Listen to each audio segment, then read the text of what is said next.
बिस्मिल्लाहिर्रहमानिर्रहीम।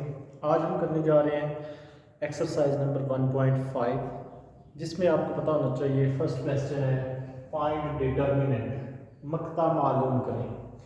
इंग्लिश में डिटर्मिनेंट और उर्दू में हम कहते हैं मक्ता मालूम करें। अब आपके पास फॉर एग्जांपल ये ए मैट्रिक्स है। जब ए मैट्रिक्स है इसके लिए आपने मॉड भी इसको कह सकते हैं और ये आपने मॉड यानी दो हमने सीधी लाइन रखा है, इसमें ब्रैकेट्स को ख़त्म करना है।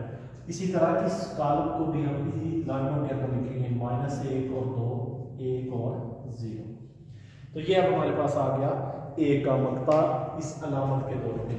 जब अब हमने इसको सॉल्व कैसे करना है, सॉल्व करने के लिए याद रखिए सबसे पहले मल्टीप्लाई करेंगे द्वितीय अरकान को, इसको -1 ज़रब 0 और फिर इसको ज़रब देंगे इससे 2 ज़रब 1। याद रखने की बात क्या है कि जब हम मल्टीप्लाई कर रहे थे उस वक्त हमने दो रकमों के दरमियान प्लस की अलामत डालनी होती है, लेकिन जब हम ये डिटर्मिनेंट ले रहे हैं, मक्ता मालूम कर रहे हैं, तब हमें याद रखना है कि यहाँ पे जो सिंबल है वो क्या होना चाहिए, माइनस। ये याद रखिएगा। उसके बाद अब सिंपल है, नफी 1 ज़रब 0 0 -2 ज़रब 1 2, तो आंसर आ जाएगा -2। इसी तरह हम इसको भी देख लेते हैं। बी का मक्ता अगर हम लेना चाह रहे हैं तो ये पहले सबसे हम इसको अलामत की शक्ल में लिखेंगे, मक्ते की शक्ल में। ये डिटर्मिनेंट हम ले रहे हैं। फिर से दोबारा हम कहते हैं कि हमने मल्टीप्लाई पहले, ये याद रखना है इसको इससे पहले वाली ज़रब देनी है, यानी 1 ज़रब 2। आप ऐसा नहीं करेंगे कि 2 ज़रब 3 पहले लिखें, पहले आपने डायगोनल एंट्री लिखनी है। तो उसके बाद -3 ज़रब 2 या 2 ज़रब 3, जिस तरह भी आप लिखें उसका फर्क नहीं है, लेकिन ये वाली चीज इस साइड पे नहीं आनी चाहिए कतन में। उसके बाद ये आंसर आ जाएगा हमारे पास 2 ज़रब 1 2 -3 ज़रब 2 6। अब 6 बड़ा है, माइनस में आंसर आएगा, 6 - 2 कितना हो जाएगा -4। तो ये याद रखने वाली चीज जो मेन आपने गलती का इम्कान है कि जब आप डिटर्मिनेंट ले रहे हैं या मक्ता ले रहे हैं उस वक्त इनके दरमियान आएगा माइनस, और जब आप करते हैं ज़रब उस वक्त जो दो रकमें आप इस तरह से मल्टीप्लाई कर रहे होते हैं उस वक्त उनमें क्या आएगा, उनमें प्लस। तो याद रखें डिटर्मिनेंट लेते हुए आप इसमें माइनस लगाते हैं। और इसके बाद क्वेश्चन नंबर 2 में वो पूछ रहा है हमसे कि कौन से नादर कॉलम है, कौन से गैर नादर है, जिनको हम इंग्लिश में कहते हैं सिंगुलर और नॉन सिंगुलर। सिंगुलर कौन सा होगा, नादर कॉलम, और नॉन सिंगुलर कौन सा है, गैर नादर कॉलम। अब ये क्या होता है, अगर जैसे आपने कोई डिटर्मिनेंट लिया, मक्ता लिया, अगर उस मक्ते का जवाब बराबर आ जाए 0 के, फिर वो क्या होगा हमारे पास, नादर कॉलम। और अगर 0 के अलावा कोई भी इंसान आंसर आता है चाहे जमा में या नफी में, वो जो है वो हमारे पास क्या हो जाएगा, गैर नादर। अब हम इसकी मिसाल ले लेते हैं। फॉर एग्जांपल हम कहते हैं कि C है इक्वल टू 4, हमारे पास हम कहते हैं 7 3 और यहाँ पे -9 है और 5 है, -9 और 5। अब हम इसका क्या सबसे पहले लेते हैं मक्ता, फिर से इसको इससे मल्टीप्लाई करें 7 ज़रब 5, इसको उससे मल्टीप्लाई करेंगे तो 3 ज़रब नफी 9। अब ये -9 है। अब हम देखते हैं 7 5 बार कितना हो गया, 35। नफी ज़रब ये वाला नफी जमा 9 3 बार 27, ये बन जाएगा 7 5 12 हमारे पास आ जाएगा, और 3 2 बार 5 और एक कैरी जो हासिल है हमारा 6, यानी आंसर आ गया 62, जो कि इक्वल नहीं है 0। तो इसलिए ये क्या होगा हमारे पास, गैर नादर होगा, यानी कि नॉन सिंगुलर होगा। तो यही पहचान है। अगर हमारे पास कोई मैट्रिक्स इस तरह से आ जाए, फॉर एग्जांपल हम कहते हैं, मिसाल ले रहा हूँ, ये क्वेश्चन आप कर रहे हैं जी, इसमें हम कह सकते हैं फॉर एग्जांपल ये पहले वाला अगर आप चूज ले लेते हैं 3 और यहाँ पे 4 है, इधर 2 है और इधर 6 है फॉर एग्जांपल। अब हमारा इसका जो डिटर्मिनेंट है वो हमारे पास आएगा जो 3 × 4 -2 ज़रब हो गया 6, यानी कि 3 4 बार 12, 6 2 बार 12, इक्वल टू आंसर क्या आ गया 0। तो चूंकि इसका जो डिटर्मिनेंट है वो क्या आया है 0, तो ये फिर क्या होगा नादर कालम। यही इसकी मेन पहचान है कि अगर मक्ते का जवाब आ जाए 0 तो वो होगा नादर कालम या सिंगुलर मैट्रिक्स, और अगर जवाब 0 के अलावा कोई हिस्सा आता है तो वो फिर क्या हो जाएगा गैर नादर या नॉन सिंगुलर मैट्रिक्स।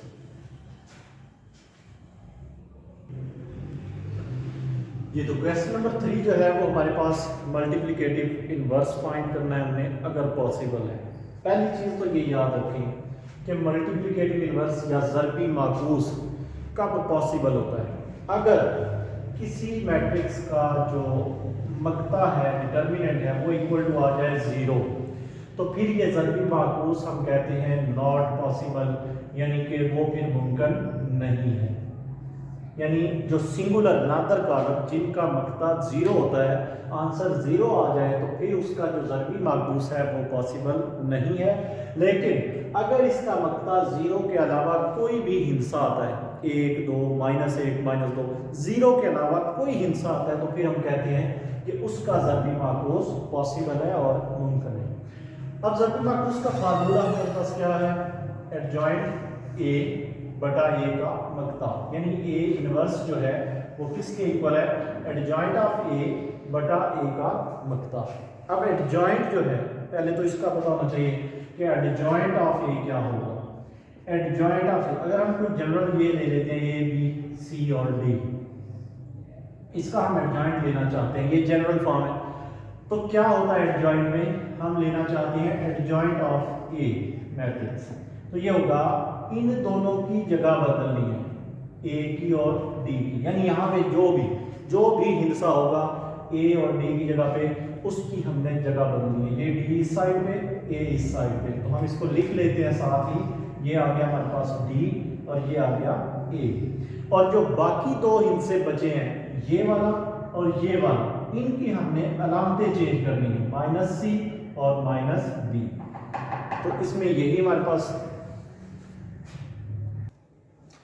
तो इस तरह से ये हमारे पास आ जाएगा एडजॉइंट। अब इसकी एग्जांपल हम लेते हैं यहाँ पे, फॉर एग्जांपल ये है हमारे पास ए का इनवर्स आप लेना चाहते हैं, तो ए इनवर्स जो है वो किसकी इक्वल है, हमने पढ़ा एडजॉइंट ऑफ ए बटा ए का मकता। पहले तो हम मकता लेंगे, क्यों लेंगे, ताकि हमें पता चले कि इसका ज़रबी माकूस मुमकिन है या नहीं, ताकि तब हम दूसरा काम करें। तो पहले हम ए का मकता ले लेते हैं। ए का मकता हमारे पास आ जाएगा -1 और उसके बाद यहाँ पे 2 3 और 0। ए के मकते के लिए मैंने अभी बताया डिटर्मिनेंट हम कैसे लेते हैं, इन दोनों को आपस में मल्टीप्लाई करते हैं और ये आ जाएगा -1 ज़रब 0 और अलामत -2 ज़रब 3, तो ये आ जाएगा -1 और ज़रब 0 करेंगे तो 0, 2 ज़रब 3 -6, तो आंसर क्या आ गया -6, यानी जो कि इक्वल नहीं है 0 के। दैट मीन्स कि इसका जो ज़रबी माकूस है वो मुमकिन है। इसलिए अब हम इसका बाकी प्रोसेस जो है वो मुकम्मल करते हैं। अब हमें लेना है इसका adjoint of A. Adjoint of A, adjoint of A लेने के लिए हमें क्या करना होगा, दोबारा से इन दो की अलामतें बदलनी है। ये आ जाएगा हमारे पास 0 की जगह नफी 1 की जगह 0 और 0 की जगह पे नफी 1, यानी 0 और ये नफी 1।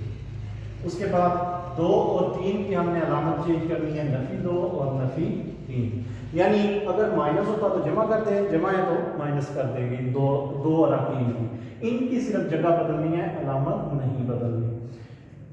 अब हमारे पास आ जाएगा इस फार्मूले में, ये आ गई एडजॉइंट ए की कीमत, ये आ गई हमारे पास ए के मकते की कीमत, ये दोनों कीमतें इस फार्मूले में पुट करेंगे, तो ये कुछ इस तरह से बन जाएगा ए इनवर्स इक्वल टू, इसको हम लिखेंगे जो है वो बटे में, यानी 0 नफी 2 नफी 3 नफी 1 तकसीम हो जाएगा 6 माइनस का, तो हम इसको लिख सकते हैं इस 6 से इस तरह लिख सकते हैं नफी 1 बटा 6, या हम इस पे ऐसे करते हैं कि इस हर रकम को नफी 6 पे डिवाइड कर दें, 0 बटा नफी 6, नफी 3 बटा नफी 6, नफी 2 बटा नफी 6 और नफी 1 बटा नफी 6, ये आ जाएगा हमारे पास। ये तो आंसर वैसे क्या हो जाएगा सारा 0।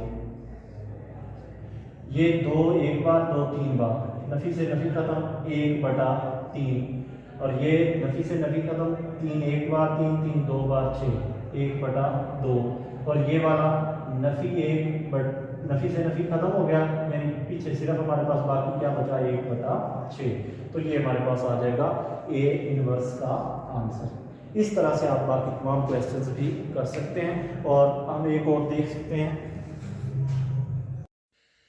जी। तो किसी वजह से हमें वो लेक्चर वहाँ पे रोकना पड़ा, लेकिन अब हम क्वेश्चन नंबर 3 का पार्ट 4 कर रहे हैं। जैसा कि हम पहले ए का कर चुके हैं, ए का इन्वर्स हमने मालूम किया, और उसमें हमने देखा कि ए का इन्वर्स जो था वो है एडजॉइंट ए बटा ए का मक्ता या डिटर्मिनेंट ऑफ ए था। अब चूंकि डी का डिटर्मिनेंट हम लेना चाह रहे हैं, डी का इन्वर्स लेना चाह रहे हैं, तो वो आ जाएगा हमारे पास एडजॉइंट ऑफ डी बटा डी का मक्ता। यानी कि आप जिस मैट्रिक्स का इन्वर्स लेना चाहते हैं, अब वो ए है, बी है, सी है, डी है, जो मैट्रिक्स का नाम होगा उसी का एडजॉइंट और उसी का आपके पास आ जाएगा डिटर्मिनेंट। तो अब हम पहले सबसे पहले उसी तरह से देखते हैं कि जो डी है इसका डिटर्मिनेंट लेना है। क्यों डिटर्मिनेंट पहला लेना चाह रहे हैं हम? पहले इसलिए लेना चाह रहे हैं ताकि हमें पता चल सके कि इसका ज़रबी माकूस मुमकिन है या नहीं है। तो हम क्या करते हैं, मक्ता के लिए इसको इससे ज़रब देते हैं, एक बटा दो ज़रब आ जाएगा हमारे पास दो, दरमियान में माइनस, और दरमियान में माइनस लगा के फिर हम इसको इससे ज़रब देते हैं, यानी एक ज़रब तीन बटा चार।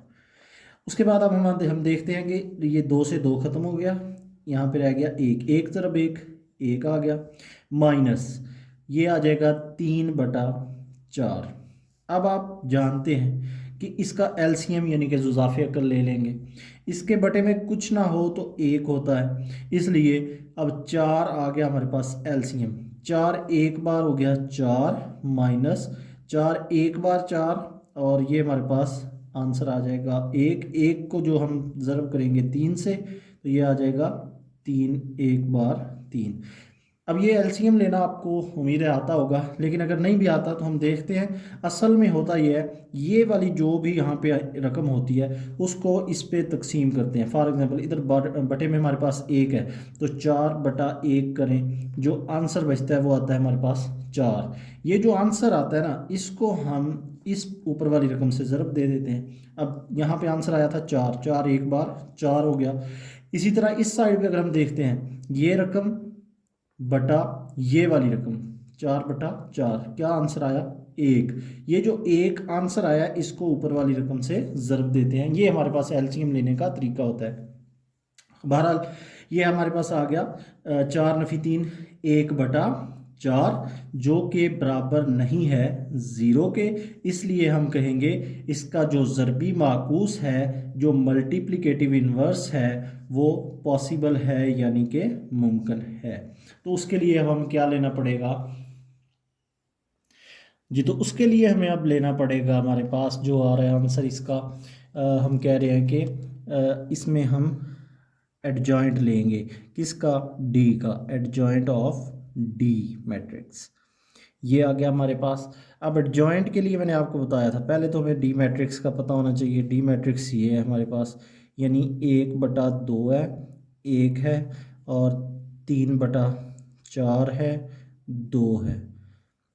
एडजॉइंट के लिए मैंने आपको बताया था कि हम जो है वो इसकी और इसकी जगह बदलते हैं, यानी कि ये आ जाएगा हमारे पास दो, और इधर आ जाएगा एक बटा दो, और इसकी और इसकी हम क्या करते हैं, अलामत चेंज करते हैं। तो ये हमारे पास आ जाएगा माइनस का एक, और ये हमारे पास आ जाएगा माइनस का तीन बटा चार।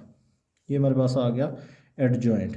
अब हम इस फार्मूले में इसकी कीमत पुट कर देते हैं, तो ये आ जाएगा डी इनवर्स इक्वल टू आ जाएगा हमारे पास एडजॉइंट, ये वाला एडजॉइंट की कीमत है तो दो और नफ़ी एक, नफ़ी तीन बटा चार और एक बटा दो, बटे में आ गया हमारे पास एक बटा चार, चूँकि मक्ता की जो कीमत थी वो हमारे पास थी एक बटा चार। ये जो डी का मक्ता आया था, ये आपको पता है दो दफ़ा डिवाइड आ रहा हो तो जो दूसरा बटा है वो ज़रब खा के ऊपर चला जाता है, इसकी भी बेसिक्स क्या है वो मैं इंशाल्लाह आपको बता देता हूँ।